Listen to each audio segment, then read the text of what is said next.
So in theory, I feel like I should love social media and I cannot stand it. However, our guest today, Shelley Goldstein, is going to show me how to embrace it and like it and do the same for all of you. Shelley is a keynote speaker and corporate trainer who trains global audiences how to powerfully command executive presence and master the art of powerful speaking. She understands the demands of the evolving workplace with its increased emphasis on communication skills, which I feel like we might get into today, and has helped hundreds of people in over 40 countries across a wide variety of industries to develop the skills necessary to be empowering, remarkable speakers and lead with more impact. Shelley shares her expertise as a frequent podcast guest, like she is today, speaker and presenter, and in addition to that, she leads interactive webinars and corporate training and is a gold tier facilitator for Google's I Am Remarkable global initiative. Now, how does that all play into today? We are transferring all of her skills and expertise to discuss how to confidently communicate in the world of social media, and like I said, like it. She is a recovering marketer, so she feels my pain points there, and a current business owner, so she's applying all of this to her own life. And with that, Shelley, welcome to the show. Well, Carly, I do empathize with you, and maybe not even like it, but love it. How can we embrace everything? I'm so excited. I'm so waiting for this, because if you can make me love social media, you're a genius. Yeah. I know. I feel like I have to say like it because it's baby steps. I just can't fathom how I'm going to love it by the end of this conversation, but I do know that you will get us there. And before we talk about how we can love it, let's talk about why we don't love it. Like, why do so many solopreneurs struggle, or why are they hesitant with social media and implementing it for their business? If I speak from personal experience, it's an overwhelming sensation to have all the emails coming into your inbox, all the text messages, all the feeds just populating. And I shut down. And I think some people share that as well. We're just trying to run our businesses. I want to do my coaching. I don't want to sit there and try to find out where the information is. So if I'm to answer that from my personal experience, it really is about, are we in a sea of data and trying to find our way to the information that best serves us or that we're even interested in? Like, how do we get past all the cat posts and, whatever else that may or may not interest us? I'm so glad you said that, because I think something that people struggle with so much is just getting seen. Like, I feel like Facebook, Instagram, Meta, the metaverse, it's hard to get seen. Their algorithms are constantly changing. So how can solopreneurs adapt to the ever-changing algorithms and do what's right for their business? That's a really difficult challenge. Back before, when MySpace was the big deal and people had a splash page for a website, it was easy because we had very few options and we could sort of dig in, and we were learning how things were applying as more people got online. And now there's just so much. I found with myself, I actually hired a social media manager, not necessarily to write posts for me, but to keep up on these things about the algorithm, search engine optimization. It's gotten so nuanced and so specific and specialized. It changes every day. And the algorithms are being designed to out-algorithm the algorithms. So you can do a search today, and an hour later or the next day, it'll be a completely different result sometimes. So you almost need somebody to be that person to constantly be searching and up to speed on how the algorithm is shifting, where the keywords are. Because for me, I want to focus on, writing posts that are meaningful. If I can add some keywords and know what people are looking for, let somebody help me get that information. But it's impossible to do it all yourself, at least for me. That's an interesting point, because you're right. The algorithms are constantly being tweaked, and they are not being tweaked. They're not the same, right? Every platform has a different algorithm. And, there was a time when the advice was, well, if you do social media, just do it on everything. You can go into these tools, you can, Hootsuite, and you can just, put it on Twitter or X, whatever you want to call it now, and Facebook and Instagram and LinkedIn. But yet it seems to me that if you're doing that, then you're not kind of figuring out any particular algorithm. Does it make sense to you anymore to do that? Or should we be focusing on one platform? I think we need to focus on the platform where our audiences live. That's what's happening. There are many, many options, but one size does not fit all. So for me, as a coach, LinkedIn serves me really, really well, much better than Instagram. So that's where I need to focus. My customers there, I am able to do business. That's where I focus. So that's the algorithm. That's the platform I'm going to dive deep into. Now, I keep my finger in the till into Instagram and even looked at Thread because it's good to kind of see as things change. Maybe I need to engage in a conversation there. Maybe I need to move over here. So it's not, again, one size fits all. You kind of have to be up to speed on, willing to change and move because technology is moving faster than, the speed of light at this point. Shelley, I'm so happy that you mentioned a different way to use the social media manager, because I think solopreneurs, the third thing, aside from like the algorithm changes and just not really knowing what they're doing to begin with, I think people struggle with time, and they're like, if I don't get the visibility, why would I put time towards this? And I think when they think of a social media manager, they think, oh, well, they're going to write the posts and then I'm going to have to review the posts and then I'm going to have to tweak the posts. I should have just written them myself. But you brought up a great way to use a social media manager where you don't you still create your content, but you take away all the other stuff. And I just so appreciate you saying that, because I think that would be beneficial for businesses, but also such a huge time saver, which is a huge, huge thing for solopreneurs. So I just want to thank you for saying that, because I've been marketing and I haven't even really thought about that. So Joe will be talking offline about that little tidbit. But I guess we've addressed a lot of the pain points. So I'm very intrigued. The challenge for you by the end of this episode, no pressure, is to convert Joe and I into people that love social media. And I want to know, are you up for the challenge? Are you ready to dive into this? Challenge accepted. Okay, let's hear it. I'm so excited. You brought up a good point, Carly, about, how I handed off, so to speak, some of the statistical work of social media. If we can find people to help us do the things we're not good at or we don't like to do, hey, that's step one, right? I personally enjoy creating content. I'm a speaking coach. I like speaking. No surprise there. So I really enjoy creating videos, and I want to do that. I also enjoy conversations I have with people. Many of us are introverts. Many of us are extroverts. I'm an ambivert. We go back and forth, and we don't necessarily want to shine, but there are conversations we enjoy. We enjoy meeting people, whether it's a business or personal. And if we take that into account and hang out in that idea of a conversation and not about a post to splash all the time, and we give the stuff we don't like the algorithms and the keywords, to an associate that could help us put it together, or a manager, now we have a team. Now we're working together to build something. And I hope as we dig deeper into this is starting to resonate with either one of you. How does that sound as a baseline? It's good. So I think my next question, if you're okay that I cut in here, is so I'm so happy you love creating video content. That I'm very happy for you. Joe and I have tried to create video content, and aside from these podcasts, we have some work to do, and it's not our natural. And it's funny, I love public speaking. I used to do stand-up comedy. I love getting in front of groups of people, but for whatever reason, when I have my phone right here, the number of takes I have to do would absolutely blow your mind. So if you are not a content creator, what can you do?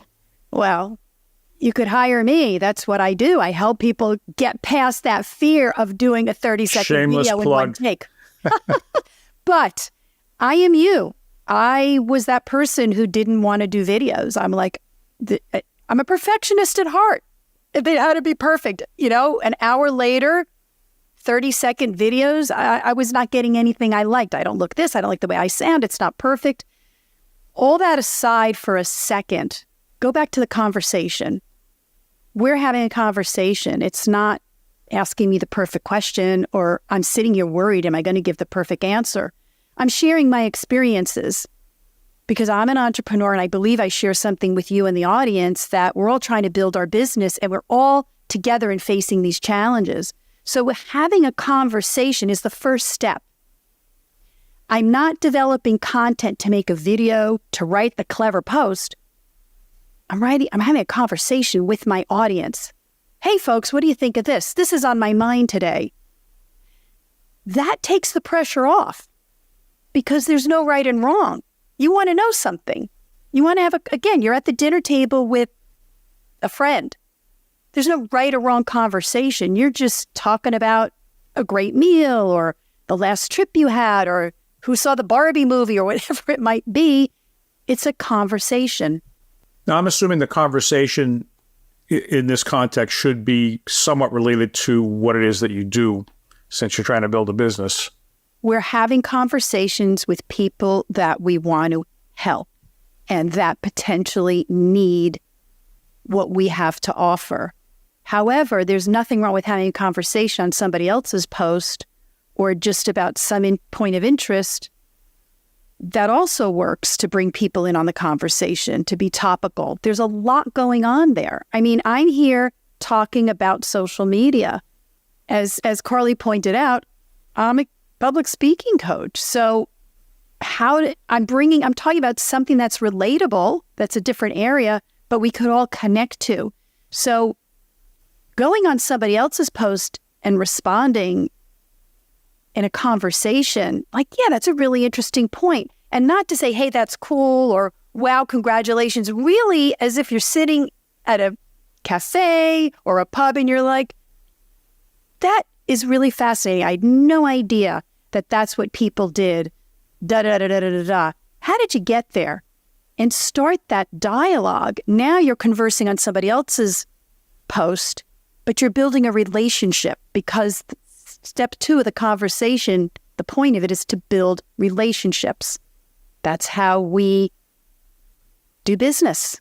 So I like this because it takes away the intimidation factor, I think, of social media. Like if you just get it down to the basics of, hi, like let's be friends. And to piggyback off of that, if I'm not mistaken, you two met on LinkedIn, correct? And the conversation just started from there. And it's not like Joe was like, hey, I'm building an app and I want you to do this. And I I'm assuming, Joe, because I talk to you all the time. Yeah, assuming correctly. That you didn't just dive into this app that we're building. And Shelley, I'm assuming you weren't like, hey, do you want to do public speaking? Call me, book your call discovery session here. Like it started as a conversation. So I'm warming up to the idea of it just being a conversation as opposed to a post per se.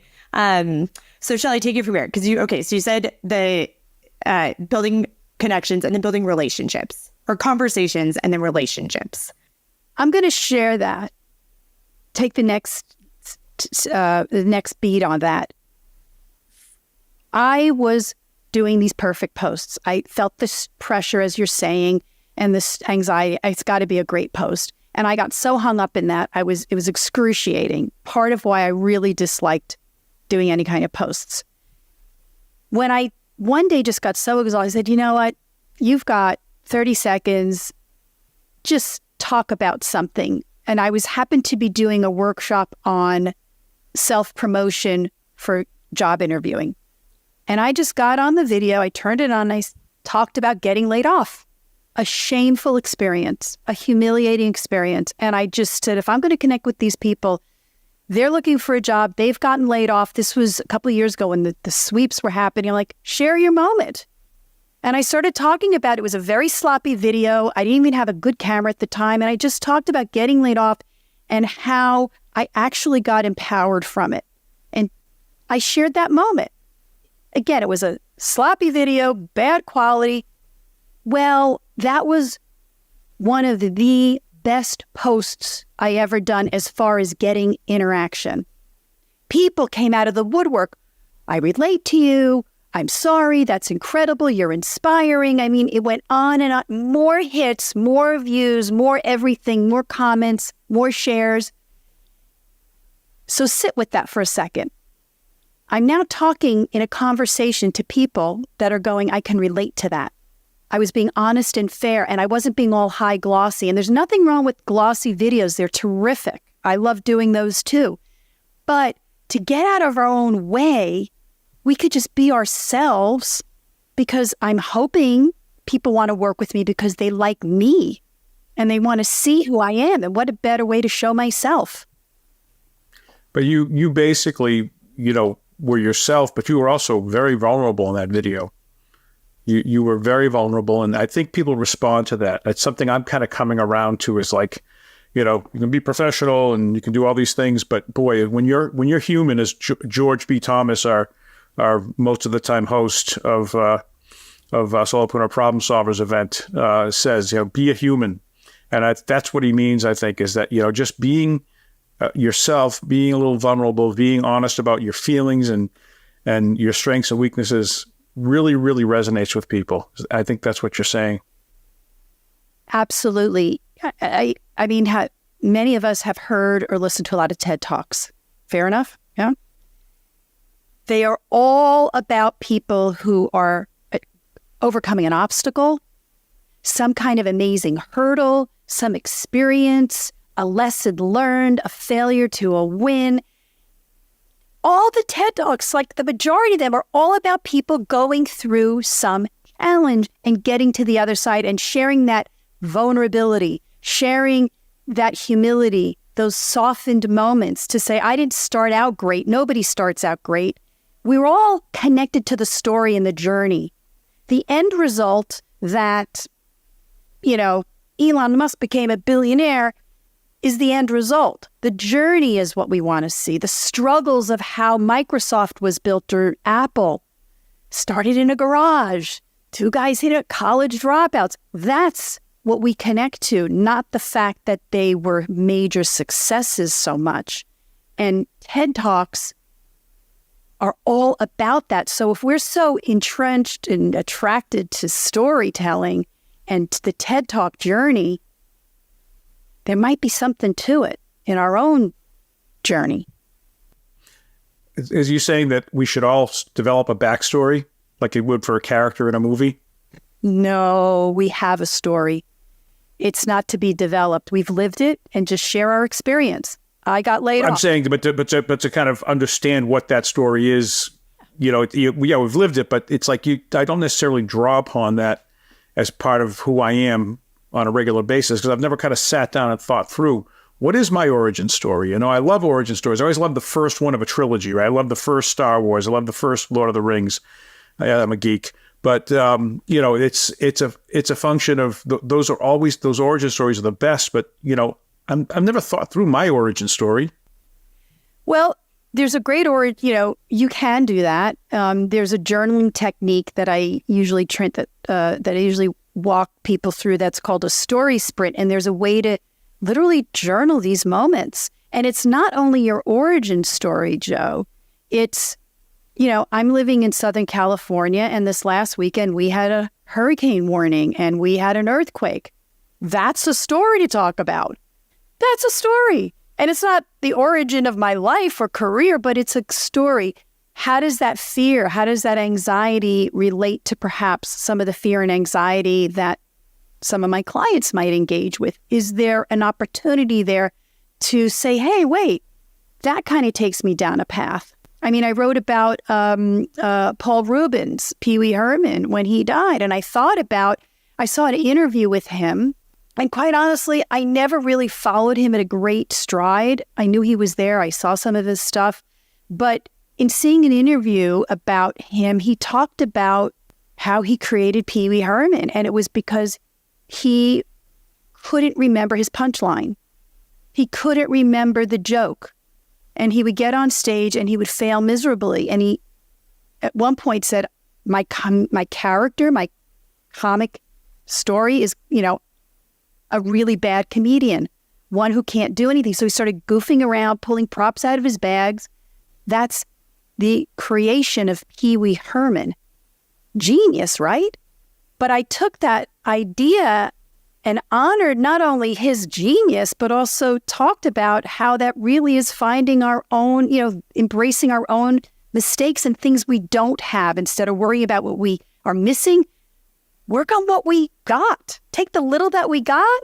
If we don't have our lines, how could that mistake turn into something fabulous for ourselves, our genius? And that's a story that just happened a week or two ago. And it was interesting to me. So let me... I liked it. Yeah, I agree. So let me ask you this, because, okay, you're kind of moving the needle with me. So I love the interpersonal relationships that we're talking about here, but we're also talking about solopreneurs who are trying to grow their business. So how do you transition from, hey, Joe, hey, Shelley, this is awesome. Like I really like talking to you. Come on our podcast. That's great. But how do you transition? Like, what if that's still not moving the bottom line? What if you're doing all of this? Because I think what's happening is I do think a lot of solopreneurs try to be active in social media, but it doesn't write the bill or pay the bills. You know what I mean? So how do you go from just enjoying yourself on social media to actually making an impact for your livelihood? Well, I think we need to think about the strategy of anything. Everything we do, or at least what I've learned to do in my business, has to have a strategy. Moving the needle, what does that mean? What is your needle and where is it moving? What is your goal? What are your goals for that? There are people that sell products, and social media, they could, say influencers could definitely click and connect, and they sell products and they make money. There are all different ways that people want to build their business or move the needle.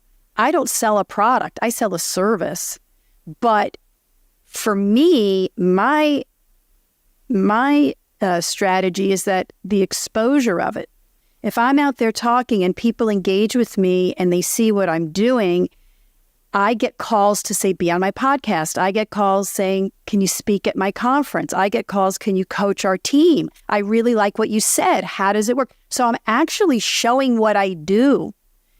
And because it's something that I love to do, and there's interesting ways that I see this business, it takes me away from trying. Every post has a strategy, but I'm not trying anything just to say, will I connect with somebody? And the more I let go of trying to be over strategic about it, so I guess I should say my strategy is to connect, is to engage with people and have visibility. So therefore, the type of work that I do on social, the conversations really play into that. And over time, it can build into something, and it does. Can I ask you how, because you said LinkedIn is your platform of choice, how you use it to connect with people? Do you just do organic commenting? Do you use InMail? Do you use Sales Navigator? Because we love Sales Navigator. We've seen great things with it, but there's definitely a business tone just by the fact you're using Sales Navigator. So what do you use to make these connections that has been so beneficial for you? I schedule a certain amount of time during the week to just go on LinkedIn. And I look for interesting posts. I scroll the feed. And I stop on something that really stops my attention, and I make a genuinely conversational comment.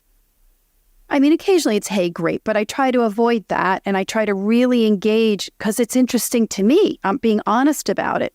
And truthfully, that's been successful for me. I know Sales Navigator works for a lot of people. Again, it kind of has to be your strategy and how it works, but you could probably massage some of the dialogue that's used and make it more conversation. If you're, an old boss of mine said,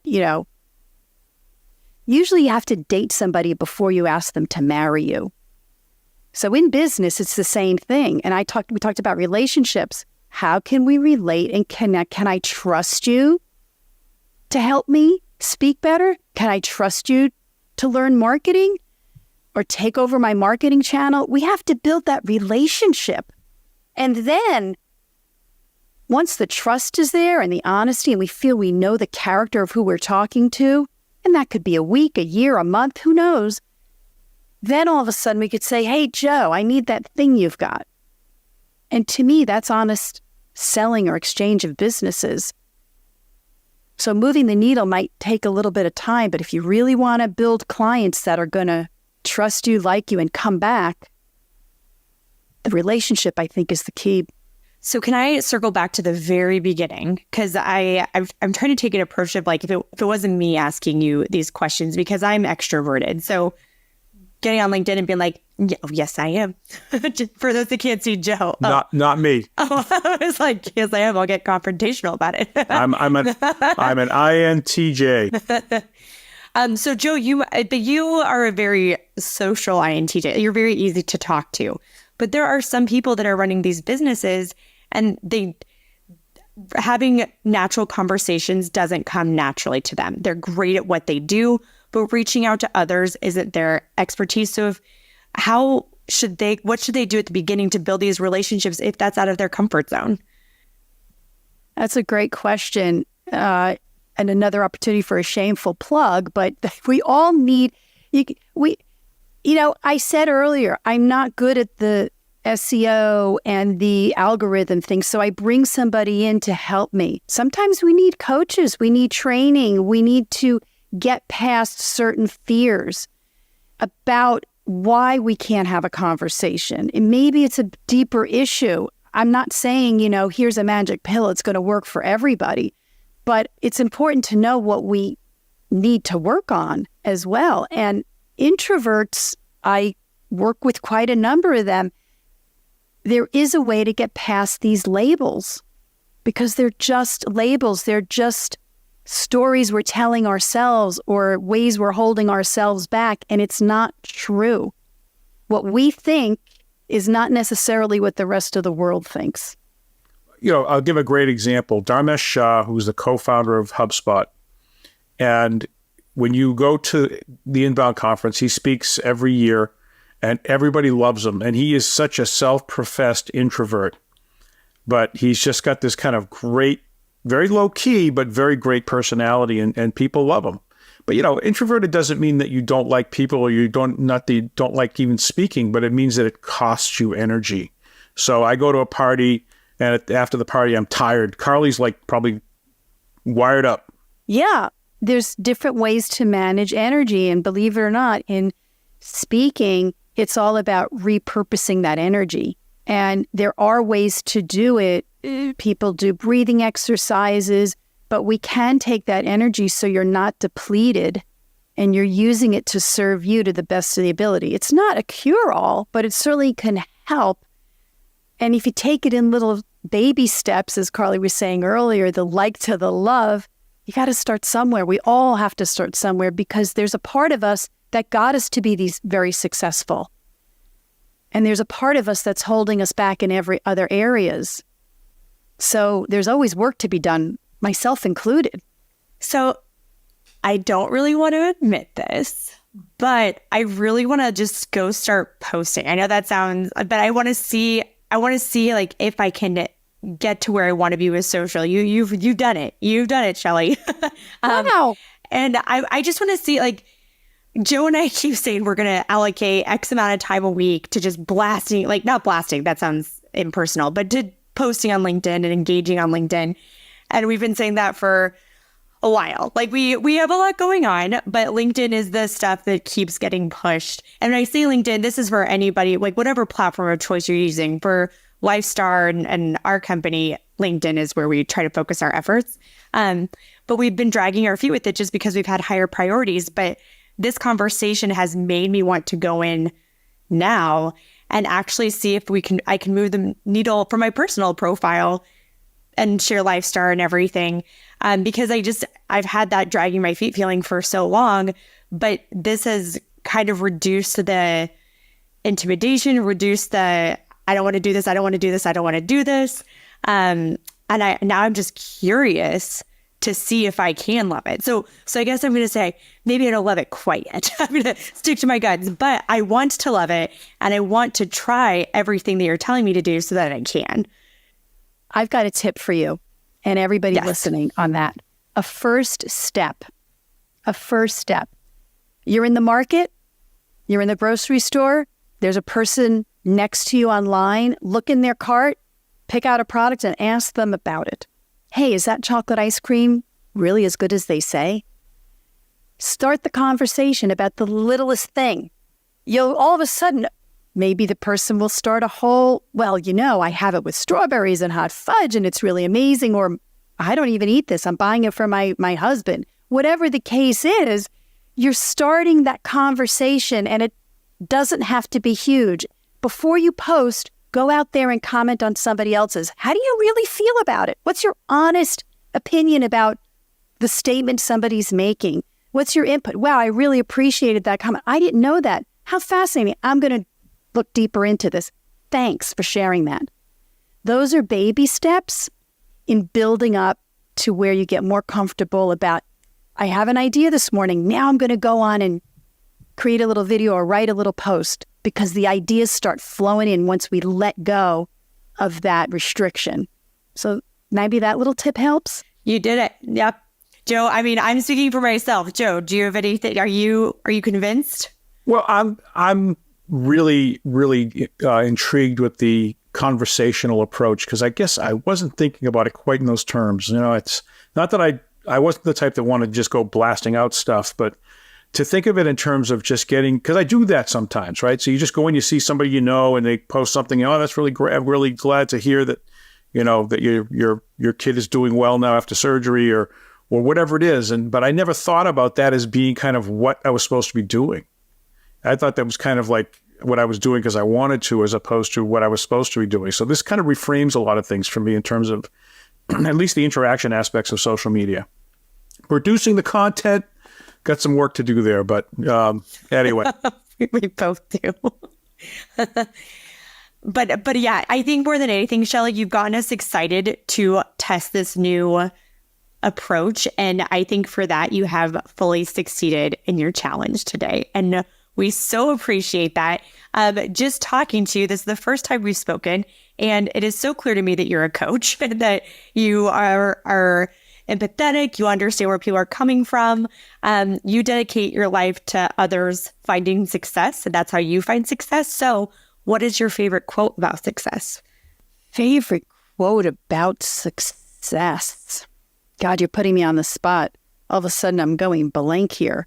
I think something that I've actually said, it's interesting. I don't know if it's my favorite quote, but I do know that people respond is that we can't necessarily, we can prepare for the audience that's before us or prepare for who we think is going to be before us, but we have to listen for who's actually there, which kind of maybe ties into what we're talking about today. Absolutely. No, I love that. And we actually, sometimes we have repeat quotes from people, and that is definitely one we haven't heard before. So we appreciate that. And I want to say that is probably one of the best quotes on success I've ever heard for salespeople, because I've worked with them over the years, and they often have a habit of kind of going in and giving the presentation that they think they should be giving. And if you're listening, as I have it going, no, no, this is not where we should be going. And it's so that's a great quote in terms of, is that your quote? It is. Or did you? It is. And I do say it a little better. It's somewhere on my website somewhere, but yes, it is my quote. Send it to me. I will. Send it to me. I think that's a great one for salespeople, because they sometimes forget to listen to, and not kind of just do what they were planning on doing. So thanks. And stuff. You said something, Joe, earlier, if I just say, you said want, I want to. And I think Carly said want. And I think that's a really important thing. Part of enjoying it and loving social media is you start really enjoying it that you want to do more of it, as opposed to have to or should. Those are very pressure type words. So continue to I think want. that's the transition that happened with me today. Like I continue to feel like I have to. Now I want to. And I also just want to piggyback off of what Joe was saying for salespeople. Newsflash, if you are a solopreneur, you are also now a salesperson or you're contracting with a salesperson. So definitely take note of that. Shelley, this has been so wonderful. Probably actually one of my favorite episodes we've done so far, Joe, just from a transformation standpoint on my end. If people want to learn more about you, Shelley, where can they find you? I am on LinkedIn at shelleygoldstein.com or LinkedIn, what have you. But you can, you can't find me at shelleygoldstein.com, but remarkablespeaking.com, which might be easier to spell. That is the name of my company. Great. And all of that will be in the show notes. Well, Joe, let's go crank it on the LinkedIn, and listeners. All right. Please go choose your platform where your audience is and get cranking there. Shelley, thank you so much for coming on today. Thanks, Shelley. It's a lot of fun. And I really look forward to engaging with you and having conversations with you off and on LinkedIn. All right. Likewise. And listeners, good luck in your social media endeavors, and we will see you next week. Thanks for tuning in.